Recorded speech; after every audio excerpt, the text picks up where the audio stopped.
thinking about getting vaccinated? I'm just about to. This is me getting a Chinese vaccination. 3, 2, 1, boom! I just got vaxxed. Yesterday, here in Shanghai, I received the Sinopharm vaccination, which is one of the 2 major vaccinations that are available in China. But what exactly is this thing going in my arm? So when it comes to COVID vaccination, there are 6 different vaccines that are very popular worldwide. These 6 vaccines actually employ 3 different types of vaccine technology in order to work. Here in China, the technology that's employed is different than the approaches that have been used elsewhere in the world. So in today's episode, we're going to look at this type of technology and specifically how it works in the context of the Sinopharm vaccine, which is the one that I received. The Sinopharm version is actually called the BBI-BP-CORV. I know that's a bit hard to pronounce, so we can just refer to it as the Sinopharm vaccine. This type of vaccine is what's known as a viral vector vaccine. So if you're in China, this is most likely the type of vaccine that you're going to be receiving. This, in essence, is a dead or inactivated coronavirus that cannot replicate itself. But the proteins are intact.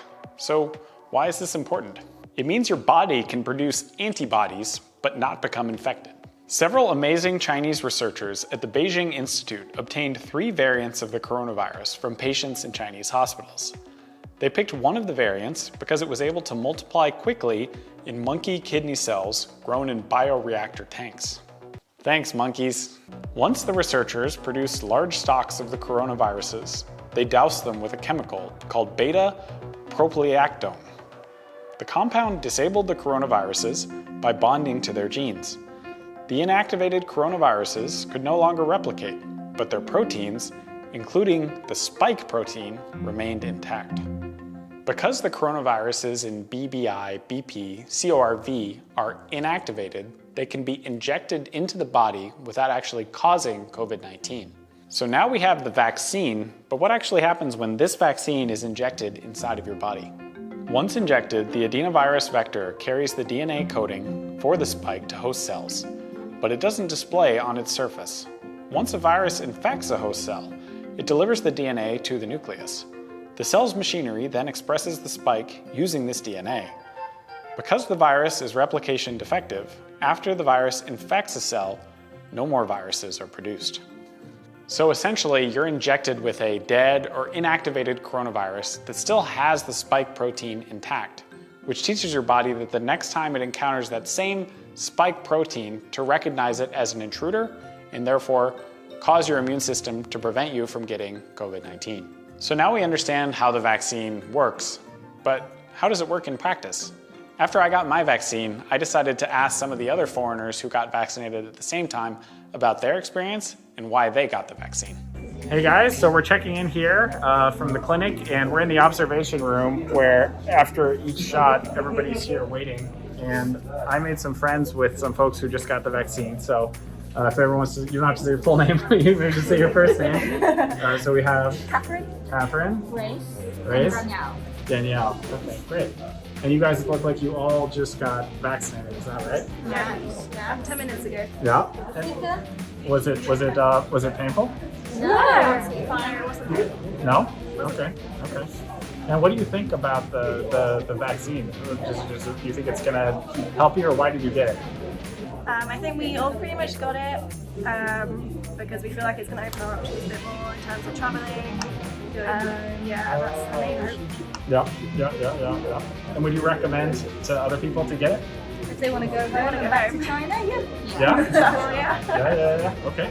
And then do you only have to get one, or how does it work with getting a vaccine in China? You get 2 within the next 2-3 weeks.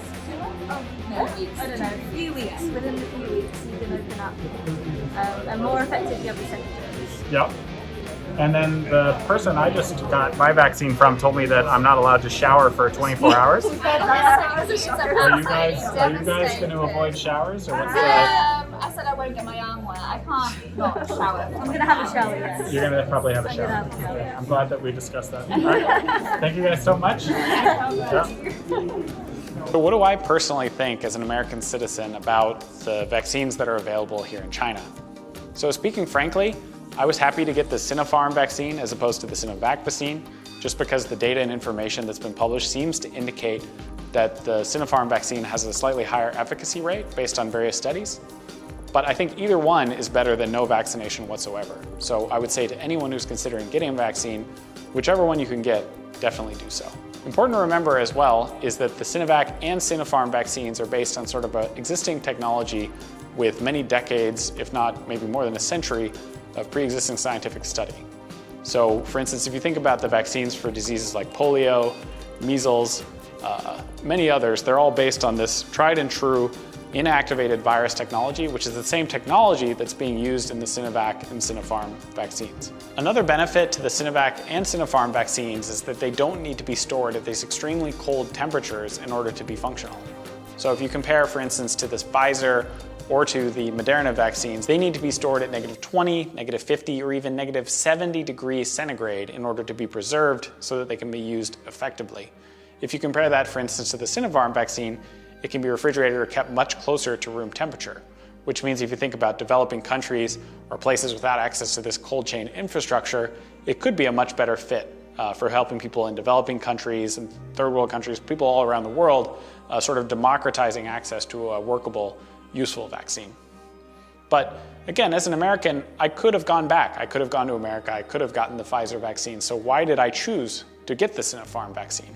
People tend to focus a little bit too much on this idea of efficacy.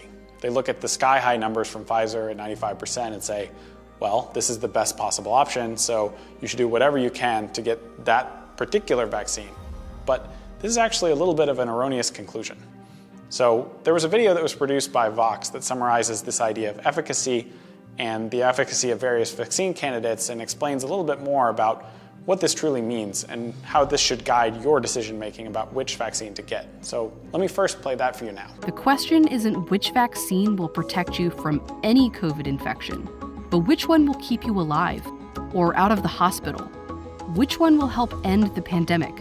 And that's any of them. The best vaccine right now for you is the one that you're offered. With each shot that goes in someone's arm, we get closer to the end of this pandemic. So as you can see from this clip, efficacy isn't the entire story. And if you listen to medical practitioners, the vast majority of them would tell you that the best vaccine for you is the one that's available to you at that moment. So if you're considering getting a vaccine, please do, whether it's the Sinopharm, the Pfizer, whatever vaccine's available. It's the best way to get us back on track, clear up this pandemic, and get the world back to the normal way it should be. This is Jim Fields from Greater China Tech.